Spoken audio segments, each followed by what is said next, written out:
तो आज बड़ा दिन है क्योंकि देश के लोगों को काफी आस है अंतरिम बजट से एक बड़ी जानकारी। इसी को लेकर सीधे आपके टीवी स्क्रीन पर आपको दिखा दें। आज अंतरिम बजट पेश करेंगे वित्त मंत्री निर्मला सीतारमण। मोदी सरकार के दूसरे कार्यकाल का अंतिम बजट भी है और अंतरिम बजट भी। आज लोगों को काफी उम्मीदें हैं। चुनावी साल में लोक लुभावना ये बजट हो सकता है। जाहिर सी बात है, लोकसभा चुनाव सामने हैं और गरीबों, महिलाओं, युवाओं को काफी उम्मीदें हैं इस बजट से। हालांकि अंतरिम बजट है, लेकिन उसके बाद भी देखिए उम्मीदें लगातार बरकरार हैं। एक आस है कि इस बजट में कुछ हमारे लिए खास होगा। आज अंतरिम बजट पेश करेंगी वित्त मंत्री निर्मला सीतारमण। छठी बार बजट पेश करेंगी। मोदी सरकार के दूसरे कार्यकाल का यह अंतिम बजट है और साथ ही साथ अंतरिम बजट भी है। हालांकि वित्त मंत्री निर्मला सीतारमण ये कह चुकी हैं कि अंतरिम बजट है, इसीलिए कोई बड़ी घोषणा, बेहद बड़ी घोषणा इसमें नहीं होगी। लेकिन प्रधानमंत्री नरेंद्र मोदी की तरफ से ये कहा गया है कि देश को दिशा दिखाने का काम ये अंतरिम बजट करेगा। उसके बाद से कयास ये लगाए जा रहे हैं कि लोगों के लिए बड़ा तोहफा भी हो सकता है इस अंतरिम बजट में। किसानों के लिए बड़ी राहत इसमें हो सकती है और युवाओं, महिलाओं, गृहिणियों के लिए काफी राहत भरा यह अंतरिम बजट देखने को मिल सकता है। लेकिन 11 बजे जब भाषण पढ़ना अपना शुरू करेंगी वित्त मंत्री निर्मला सीतारमण, उसके बाद यह अंतरिम बजट जग जाहिर हो जाएगा।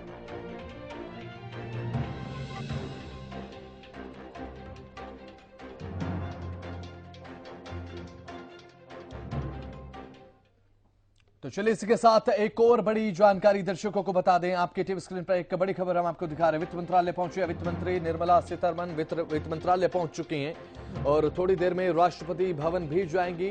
वित्त मंत्री राष्ट्रपति से मुलाकात होगी और बजट पेश करने को लेकर राष्ट्रपति की मंजूरी लेनी बेहद आवश्यक है। आज अंतरिम बजट पेश किया जाएगा, उससे पहले राष्ट्रपति से मंजूरी भी लेंगी वित्त मंत्री निर्मला सीतारमण बजट पेश करने से पहले। उसके बाद एक बैठक भी है।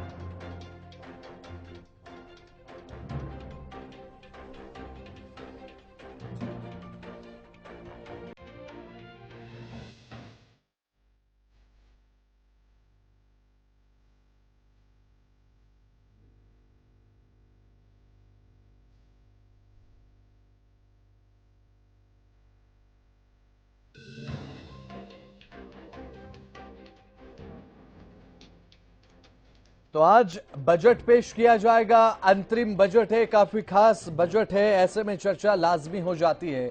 और चर्चा करने के लिए हमारे साथ पैनल में प्रोफेसर विधु रावल, प्रवक्ता भारतीय जनता पार्टी, डॉक्टर सारिका वर्मा, प्रवक्ता आम आदमी पार्टी, स्वामेंद्र किसान नेता हमारे साथ जुड़ रहे हैं। लेकिन उससे पहले लाइव तस्वीरें, सीधी लाइव तस्वीरें आपको हम दिखा दें। मिनिस्ट्री ऑफ फाइनेंस, वित्त मंत्रालय से लाइव तस्वीरें सामने आई हैं आपके टीवी स्क्रीन पर। ये लाइव तस्वीरें, वित्त मंत्री निर्मला सीतारमण के हाथ में बजट है, अंतरिम बजट ये है और इसी बजट से पूरे देश को उम्मीदें हैं। पूरे देश के युवाओं को, गृहिणियों को, उद्योगपतियों को, किसानों को बेहद उम्मीद है इस बजट से कि हमारे लिए कुछ खास होगा। मुख्यमंत्री मनोहर लाल की भी जब हमने बात सुनी तो वो भी यही कहते नजर आए कि देखने की बात होगी कि क्या कुछ खास इस बजट में प्रदेश के लिए होगा, पूरे देश के लिए होगा। लेकिन पूरे देशवासियों की निगाहें आज इस अंतरिम बजट पर होंगी। बजट सत्र में जब पेश किया जाएगा इस अंतरिम बजट को, काफी खास ये बजट माना जा रहा है।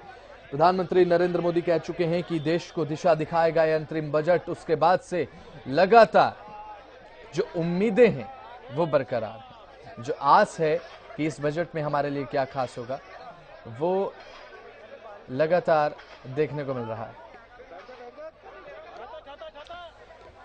तो प्रोफेसर विधु रावल, प्रवक्ता भारतीय जनता पार्टी, हमारे साथ जुड़ चुके हैं। डॉक्टर सारिका वर्मा, प्रवक्ता आम आदमी party, Abhishek Jha tax expert हैं, पैनल में हमारे साथ मौजूद हैं। स्टूडियो में सुभाष सप्रा अर्थशास्त्री हमारे साथ मौजूद हैं। स्वामेंद्र किसान नेता हमारे साथ ऑनलाइन माध्यम से जुड़ चुके हैं। आप सभी का हरियाणा न्यूज पर बहुत बहुत स्वागत। और सबसे पहले प्रोफेसर विधु रावल, देखिए आज अंतरिम बजट पेश करने जा रही हैं वित्त मंत्री निर्मला सीतारमण। पूरे देशवासियों को खासी उम्मीदें हैं। विधु रावल। बिल्कुल, उम्मीदें, ये उम्मीदों का बजट है, ये भविष्य का बजट है। जिस प्रकार से प्रधानमंत्री जी ने कहा कि ये बजट देश को दिशा देने वाला बजट है और इस नाते से हम जानते हैं कि किस प्रकार से बजट जो है, जब 2014 से जो हमने पहला बजट प्रस्तुत किया था भारतीय जनता पार्टी के नेतृत्व में, जो एनडीए सरकार 2014 में बनी थी, तब से लेकर अब तक this is a work in progress. किस प्रकार से हम कंटिन्यूटी के साथ हमने इस देश के अंदर जो एक बिगड़ी हुई अर्थव्यवस्था थी, जो अर्थशास्त्री प्रधानमंत्री के नाम से जाने जाते थे, जो छोड़कर गए थे, वहां से उठाकर लाए और दुनिया भर की विपदाओं के बावजूद किस प्रकार से हम बहुत अच्छा कर पाए। दुनिया में सर्वश्रेष्ठ हमारी स्थिति रही, हमारे बजट की हेल्थ रही। देखिए, बजट बहुत मायने में जीवन की तरह होता है। जिस प्रकार जीवन में आपको अपनी जो प्राथमिकताएं होती हैं उनको चुनना होता है, जिस प्रकार से आपको अपने जीवन के अंदर अपने जो संसाधन हैं वो संसाधन कैसे जनरेट कर सकते हैं, रिसोर्सेज को जनरेट कैसे कर सकते हैं, वो डिसीजंस लेने पड़ते हैं। इसी के साथ जो एग्जिस्टिंग अवेलेबल रिसोर्सेज हैं उनको किस प्रकार से स्पेंड करना है आपने, वैसा एक होता है। साथ साथ आपके मन में ये भी बात होती है कि किस प्रकार से जो अनिश्चितताएं हैं, जो विपदाएं हैं, उसके लिए पूर्व योजना क्या करनी है और फ्यूचर में किस प्रकार से आपने किस दिशा में बढ़ना है, ये आपके जीवन में आपको निर्णय लेने पड़ते हैं। बहुत कुछ जो है बजट भी जीवन की तरह ही है। हमने देखा कि किस प्रकार से जब भारतीय जनता पार्टी को 2014 में राष्ट्र की सेवा करने का अवसर मिला, उससे पहले और उसके अब में किस प्रकार का काया पलट हो गया। आज हम जो है we are the fastest growing economies of the world, दुनिया की सबसे तेज बढ़ने वाली इकोनॉमीज में है। हमने अमेरिका को, चाइना को, जर्मनी को, जापान को पीछे छोड़ दिया। हम जानते हैं कि यूपीए के कालखंड में 2004 से लेकर 14 तक लगभग 10 के 10 साल तक चीन हमसे दुगनी रफ्तार से जीडीपी उनकी ग्रोथ करती रही, लेकिन आज जब हम देखते हैं तो हमसे आधे पर खड़ा है चीन। जिस प्रकार से आईएमएफ जो है उसको एक के बाद एक रिवीजन करनी पड़ रही है अपने जो ग्रोथ प्रेडिक्शन है जीडीपी के लिए, और वो पॉजिटिवली करनी। उन्होंने 6.1% हमारे लिए प्रिडिक्ट किया था इस साल के लिए, लेकिन साल जैसे शुरू हुआ तो उन्हें बढ़ानी पड़ी, 6.5 करनी पड़ी। मतलब जो विश्व की जो बहुत सारी जो एजेंसीज हैं वो भी आज हमारे बारे में बेहतर पॉजिटिवली देख रहे हैं। We are the brightest spot of in the Indian economy, is the brightest spot in the world. किस प्रकार से हम जब सत्ता में आए थे तब ये इंडी गठबंधन से पहले वाला जो इनका पूर्व अवतार था यूपीए, उस कालखंड की बात करें तो 2013 में अमेरिका की एक रेटिंग एजेंसी है मूडी, जिसको इकोनॉमिक जगत में काफी इज्जत से नाम लिया जाता है, मूडीज ने किस प्रकार से फ्रेजाइल 5 में, यानी सबसे बिगड़ी हुई 5 इकोनॉमीज में से एक, हमारे अर्थशास्त्री द्वारा शासित भारत की सरकार जिन दिनों थी उन दिनों मूडीज ने हमें फ्रेजाइल 5 में रखा था, बिगड़ी हुई 5 इकोनॉमीज में से एक रखा था। वही मूडी जो है 2021 में आकर भारत को दुनिया की सबसे तेज बढ़ती हुई इकोनॉमी मान रही है। आज हम किस प्रकार से अर्थ व्यवस्था की बात करें अगर सीधे सीधे, तो आज हम वो इंफ्रास्ट्रक्चर डेवलपमेंट में इतनी कैपिटल स्पेंडिंग करने के बाद भी आज बहुत अच्छे खड़े हैं। कोरोना आया, कोरोना में लोगों की नेगेटिव ग्रोथ हुई, लेकिन इसके बाद भी भारत बढ़ता रहा और आज दुनिया की सबसे तेज जो बढ़ती इकोनॉमी है, और इसके फंडामेंटल्स बहुत क्लियर हैं। हम आज एक दुनिया का मेजर एक्सपोर्ट, एक पावर हाउस के रूप में हमने खुद को स्थापित किया है। किस प्रकार से इस देश में 12वें नंबर पर था हम मोबाइल प्रोडक्शन और उसके एक्सपोर्ट में, आज हम जो है दुनिया के अंदर तीसरे नंबर पर हैं मोबाइल एक्सपोर्ट में। ऑटोमोबाइल एक्सपोर्ट की बात करें, अगर हम ऑटोमोबाइल मैन्युफैक्चरिंग की बात करें, चलिए उसमें हम दूसरे स्थान पर आते हैं। चलिए ठीक है प्रोफेसर विधु रावल, लौटूंगा आपके पास। डॉक्टर सारिका वर्मा, प्रवक्ता आम आदमी पार्टी, हमारे साथ लगातार स्टूडियो में मौजूद हैं। सारिका वर्मा जी, आज देखिए अंतरिम बजट पेश किया जाएगा, हालांकि भारतीय जनता पार्टी कह रही है कि काफी महत्वपूर्ण ये बजट रहने वाला है। प्रधानमंत्री नरेंद्र मोदी भी ये कह चुके हैं कि देश को दिशा दिखाने का काम ये बजट करेगा। आपकी क्या कुछ आस है इस बजट से? मेरा यही आस है कि जो 9 साल में अभी तक कुछ हुआ नहीं, तो उम्मीद कर रही हूँ कि जाते समय कुछ अच्छा करके जाएंगे, क्योंकि हर साल बहुत उम्मीद से लोग यहाँ बैठते हैं, बजट देखते हैं, सुनते हैं और शाम तक निराश हो जाते हैं कि ना मिडिल क्लास के लिए ना लो इनकम ग्रुप के लिए कुछ भी नहीं होता। लगातार सालों साल केवल घोषणाएं करने पे इनका जोर रहता है, कभी जमीनी आंकड़े हमारे कभी सामने आते नहीं। इनके ही बीजेपी के बहुत ही सीनियर इकोनॉमिस्ट, कल सुब्रमण्यम स्वामी का जो इंटरव्यू था कि ये पूरा का पूरा झूठ पे आधारित है इनका ये बजट, और ये जो जितनी भी घोषणाएं कर रहे हैं कि हमारी इन्फ्लेशन जो है कम हुई है, हमारी एम्प्लॉयमेंट जो है कम हुई है, अनएम्प्लॉयमेंट जो कम हुई है, जो कह रहे हैं कि जीडीपी 4% पे ग्रो कर रहा है, ये सरासर झूठ है। और सुब्रमण्यम स्वामी जो एक वर्ल्ड क्लास इकोनॉमिस्ट रह चुके हैं, इन्हीं की पार्टी के, ये कह रहे हैं कि सरासर झूठ किया बोला जा रहा है और झूठ के आधार पे है, क्योंकि इनके पास ना कोई डेटा है ना स्टैटिस्टिक्स। और अगर बात करें डेट की, हमारा जो मोदी सरकार के अंदर हमारा जो डेट है, इंडिया का पूरा डेट है, it is reason to 57% of the GDP, almost 1,55,000 crore. जो 10 साल पहले इन्होंने जब सरकार ली थी तब वो 52,000 करोड़ था, आज वो 1,57,000 करोड़ हो गया। तो ये मुझे लगता है हर भारतीय को घबराने वाली बात है कि हमारा पैसा, जबकि वो कहते थे कि आपके लिए काम कर रहे हैं, पेट्रोल कम हो जाएगा, पेट्रोल 100 के पार हो गया, कहते थे डॉलर को 30 रुपए करेंगे, आज डॉलर इतना ज्यादा महंगा नहीं हो जितना आज हो रखा है। देश की अर्थव्यवस्था अगर ये आज ये 5 ट्रिलियन नहीं कर पाए, बाद में 7 ट्रिलियन नहीं कर पाएंगे, बाद में 15 ट्रिलियन नहीं कर पाएंगे, तो वही बात हो गई कि इस साल मैं सिंगापुर नहीं गया, अगले साल मैं यूएसए नहीं जाऊंगा। यही हालत हो रही है हमारे बजट की, झूठ पे झूठ, झूठ पे झूठ, झूठ पे झूठ और घोषणाएं करते रहते हैं, लेकिन जमीन पे जो एक साधारण इंसान है उसके पास पैसा बचता नहीं है, उसको घर चलाने में बहुत मुश्किल हो रही है। चलिए ठीक है, अभिषेक झा टैक्स एक्सपर्ट हमारे साथ स्टूडियो में मौजूद हैं। अभिषेक जी देखिए, टैक्स को लेकर जनता को हमेशा खासी निगाहें बजट पर होती है कि अब की बार टैक्स में क्या छूट हमें देखने को मिलेगी, इनकम टैक्स की लिमिट क्या बढ़ाई जाती है, इस बात को लेकर भी हमेशा चर्चा रहती है। 2019 के अंतरिम बजट की अगर मैं बात करूं अभिषेक झा, तो उसमें जो इनकम टैक्स लिमिट थी वो बढ़ा दी गई थी, इस बार भी कुछ खासी उम्मीदें टैक्स को लेकर? देखिए, जहाँ तक टैक्स का सवाल है, जो एक्सपेक्टेशन होता है खासकर सैलरी क्लास को कि हमें ज़्यादा से ज़्यादा छूट मिलेगी, हाँ। तो गवर्नमेंट का जो है अभी जो न्यू टैक्स रिजीम है उस पर ज़्यादा फोकस रहेगा उनका। और वैसे लास्ट टाइम जो अभी जो हम रिटर्न फाइल करेंगे, जो करंट फाइनेंशियल ईयर चल रहा है, वो फर्स्ट टाइम रिटर्न फाइल करेंगे हम जाके अप्रैल के बाद जुलाई तक। बट उसमें ऑलरेडी 7.5 लाख का जो है वो सैलरीड क्लास को जो है वो छूट है, जब वो वहाँ तक के इनकम वाले को टैक्स नहीं पे करना पड़ेगा। बट जो कि हमें लगता है कि सही है, उसमें अब ये है कि जो ओल्ड रिजिम है, गवर्नमेंट का मंशा ये है कि ओल्ड रिजिम को वो खत्म करना चाहते हैं, तो खत्म करना चाहते हैं, बट अभी भी लोग ऑप्ट कर रहे हैं। तो इसके लिए जरूर है कि न्यू टैक्स रिजिम में कुछ और लेके आएंगे, सो दैट कि जो ओल्ड टैक्स रिजिम वाले हैं वो ऑटोमेटिकली इस पे न्यू टैक्स रिजिम पे शिफ्ट करें। जहाँ तक अगर ब्रेक इवन की बात करें तो लगभग 15 लाख तक की जो इनकम है, वो लोग अभी भी, जिनके पास डिडक्शन है, ज़्यादा डिडक्शन है, वो अभी भी ये चाहते हैं कि हम ओल्ड टैक्स रिजिम में रहें। ठीक है। बट गवर्नमेंट का ये फोकस है हमेशा कि हम न्यू टैक्स रिजिम में लाएं, और इसके थ्रू ये जरूर कुछ और लेके आएंगे दिखाने के लिए, उन्हें तो कुछ चाहिए देने के लिए कि सो दैट कि वो ओल्ड से न्यू में आए। और इसके अलावा भी जो बजट का जो है ये बेस जो है, ये मुझे लगता है कि जो इनका फोकस है 2047 का जो है डेवलप्ड कंट्री का, आई थिंक उसका बेस भी यहाँ से तैयार हो सकता है।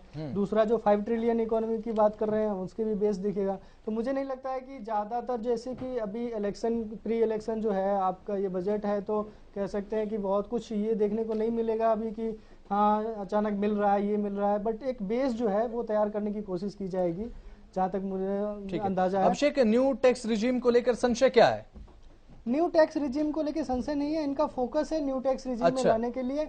क्योंकि ओल्ड टैक्स रिजीम में अगर आप देखें तो ज्यादातर लोग जो है वो डिडक्शन जो है, या आप कह लो उनमें पेपर बेस्ड जो है, तो उनका कोई ऑथेंटिकेशन नहीं होता है कि कितना वो HRA क्लेम कर रहे हैं, कितना ये रेंट एग्रीमेंट लगा रहे हैं, फिर बाकी बहुत सारे लिटिगेशन है इसमें।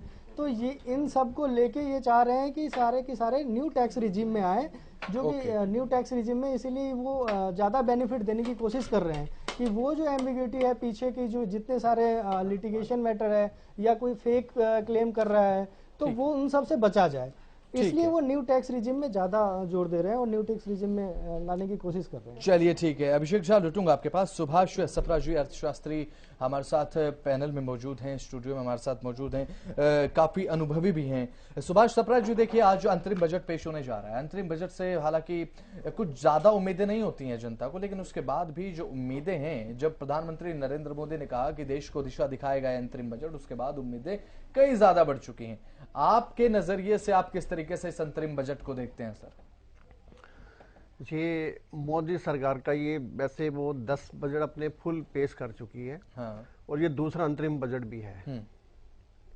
जो अपने वित्त मंत्री जी हैं निर्मला सीतारमण, उनका भी ये छठा बजट है और दूसरा अंतरिम बजट है। बिल्कुल। आज अंतरिम बजट में वैसे जो कैपिटल एक्सपेंडिचर है उस पे ऐसा लगता नहीं है कि बहुत ज्यादा जोर दिया जाएगा, क्योंकि अभी इलेक्शन होने वाले हैं, अप्रैल मई में इलेक्शन हो जाएंगे और ये जो फुल बजट इनको फिर दोबारा पेश करना है जुलाई में। ठीक है। तो इसमें इकोनॉमिक सर्वे भी अभी नहीं हुआ, क्योंकि फुल बजट से पहले इकोनॉमिक सर्वे होता है। हाँ, अब इसमें कल अपने माननीय राष्ट्रपति महोदया उन्होंने अपने अभिभाषण में जो उपलब्धियां सरकार की गिनाई हैं, 10 उपलब्धियां गिनाई हैं, और उसी पे इसमें भी जोर दिया जाएगा। इस रिपब्लिक डे पर नारी शक्ति को पूरी तरह से उसको समर्पित किया गया, इस परेड को। अब यहाँ भी जब मोदी साहब अपने पीछे जो 3 इलेक्शन हुए स्टेट्स के उन्होंने जीते हैं, उसमें भी जोर दिया है ज्ञान पर, और इसमें ज्ञान पर जोर दिया जाएगा जो है, मतलब चाहे वो गरीब है, यूथ है, वाई मीन यूथ, और ए मीन अन्नदाता, और एन मीन नारी, इस पे जोर दिया जाएगा। और इस बजट में मतलब यही होने वाला है। किसान का जो पहले जो वहां पे निधि कोष में उसमें डाला जाता था 6,000 रुपया, इस बार हमें उम्मीद है, बिकॉज मतलब ड्यू टू इन्फ्लेशन रेट 5 साल हो गए हैं, तो इट कैन बी इंक्रीज 30%, मतलब ये 8,500 से 9,000 होने की उम्मीद है, जो किसान जो निधि इसमें जो डाला जाता है किसान योजना में। इसी तरह से अब आरबीआई जो पहले जो इसका जो इन्फ्लेशन जो रेट आरबीआई का जो है उसने जो दिया हुआ है, इट वाज 6%, अब इस साल वो 5.6% है, और इनका जो टारगेट है 4%। तो इसमें सिर्फ जहां तक अंतरिम बजट होने की वजह से, यानी गवर्नमेंट को कैसे चलाया जाए, सैलरी को कैसे दिया जाए, जो मतलब ये जो रेवेन्यू एक्सपेंडिचर है उस पे ध्यान दिया जाएगा। जहां तक जो पिछला जो बजट था, जिस तरह से जितने कॉलेज खोले जाएंगे, इतने नर्सिंग होम खोले जाएंगे, इतने हॉस्पिटल खोले जाएंगे, यहाँ कुछ इस तरह से होने वाला नहीं है, क्योंकि इस पर कोई ज्यादा डिस्कशन भी नहीं होता। ये अंतरिम बजट में ये वोट ऑन अकाउंट होता है।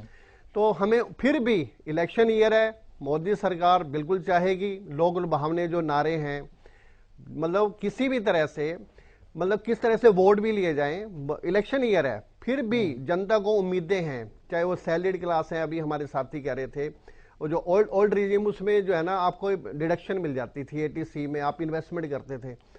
और अगर आप मतलब पुराना रेजीम उसमें लेना चाहते हैं तो आपको पहले जेब से खर्च करना पड़ेगा, आपको सेविंग करनी पड़ेगी, तभी आपको 1.5 लाख की उसमें डिडक्शन मिल पाती थी 80C में। तो उसके लिए पैसा तो चाहिए। अब गवर्नमेंट किस तरह से एम्प्लॉयमेंट बढ़ाती है, किस तरह से जो है जो लघु उद्योग हैं, जो सूक्ष्म उद्योग हैं, किस तरह से उसको बढ़ावा देती है, उसके लिए हमें जनता को पूरी उम्मीदें हैं, एंड वी आर होपफुल, क्योंकि आज हमारे देश के लिए बहुत बड़ा दिन होता है। आज सारी दुनिया और हमारा पूरा देश, छोटा कोई भी वर्ग हो, चाहे व्यापारी वर्ग है, चाहे वो किसान है, चाहे वो स्टूडेंट्स हैं, चाहे वो प्रोफेसर्स हैं, चाहे वो डॉक्टर्स हैं, कोई भी वर्ग है, हर कोई आज टीवी पे बैठा होगा। और उनको आप हमारी जो आदरणीय वित्त मंत्री जी अपनी लाल पोर्ट्री किस तरह से खोलेंगी, उसमें क्या मतलब क्या निकलेगा, बिल्कुल। जनता को उम्मीदें हैं, and we are hopeful. Budget जो है गवर्नमेंट बहुत बढ़िया पेश करेगी। हाँ जी, हाँ, ओके। स्वामी इंद्र किसान नेता हमारे साथ लगातार ऑनलाइन माध्यम से जुड़े हुए हैं। स्वामी इंद्र, देखिए इस बजट में ये कहा जा रहा है कि किसानों के लिए एक खास बजट रहने वाला है, क्योंकि किसान सम्मान निधि की राशि हो सकता है कि इस बजट में बढ़ा दी जाए। वित्त मंत्री निर्मला सीतारमण कह चुके हैं कोई बेहद बड़ी घोषणा नहीं होगी, लेकिन किसानों के लिए बेहद बड़ी घोषणा मानी जा रही है, कह सकते हैं क्या? देखिए वसंत जी, अभी मैं अपनी तमाम पैनलिस्ट को सुन रहा था, बीजेपी के प्रवक्ता सुना था, साहब ने कहा कि किसान सम्मान निधि जो है 30% बढ़ाई जा सकती है। हम किसान सम्मान निधि को लेना नहीं चाहते किसान, पहली बात ये बता देना चाहता हूँ। हम अपने अधिकारों की बात कर रहे हैं कि जो प्रधानमंत्री ने कहा था जब किसान आंदोलन लड़ रहा था कि एमएसपी को लेकर गारंटी की योजना आएगी, क्या इस बजट के अंदर? पूर्व में हमने देखा कितने बजट निकल गए, ये तो अंतिम बजट है, खाली एक औपचारिकता रह जाती है, राजनीतिक के तौर पर ही बजट है, ये लोक लुभाना जो तमाम पैनल बोल चुके बातें होंगी। क्या इस बजट के अंदर भी एक चर्चा हो पाएगी एमएसपी को लेकर? ये बहुत बड़ा सवाल है। यानी कि जिसका प्रधानमंत्री खुले मंच पर भी कहता है कि एमएसपी होना चाहिए, जब पूर्व में दूसरी सरकारें थी तो वो लेटर लिखते हैं, सिफारिश भी करते हैं। आप माननीय प्रधानमंत्री जी के मुख से या देश के वित्त मंत्री सीतारमण जी के मुख से पार्लियामेंट के अंदर एमएसपी को लेकर चर्चा नहीं होती, किसानों के जो किसान में शहीद हुए हैं आंदोलन के दौरान, उनके लिए 2 शब्द निकलते, तो हम कहाँ समझ सकते हैं कि किसानों के लिए बजट होगा या देश के लिए बजट होगा? क्या प्रधानमंत्री जी आज इस लोकसभा के अंदर वो 2 करोड़ युवाओं को रोजगार देने की जो बात कर रहे थे, क्या उसको वो सिद्ध कर पाएंगे? मैं समझता नहीं सकता। ये बजट एक राजनीतिक बजट रहेगा, लोक लुभाना बजट रहेगा। इसमें किसानों को मुझे लगता है दूर दूर तक कहीं भला होता नजर नहीं आ रहा। यही कारण है कि किसान अब दिल्ली की तरफ उन्हें चलने की सोच रहे हैं। तो ये सरकार को सोचना होगा, क्या किसानों को आपने दिल्ली की दहलीज पर फिर से खड़ा करना है, या आपने जो वादे किए थे, जो आपने घोषणाएं की थी, उन्हें आप लागू करने चाह रहे हैं? बिल्कुल। चलिए ठीक है, स्वामी इंद्र हमारे साथ बने रहिएगा आप। चर्चा लगातार हरियाणा न्यूज पर जारी है। तो अब ऐसे में 11 बजे वित्त मंत्री निर्मला सीतारमण बजट पेश करेंगे, लेकिन हरियाणा न्यूज पर चर्चा लगातार जारी है कि इस बजट में आम जनता के लिए, आपके लिए क्या खास है। फिलहाल वक्त एक बहुत छोटे से ब्रेक का, जल्द वापस लौटते हैं।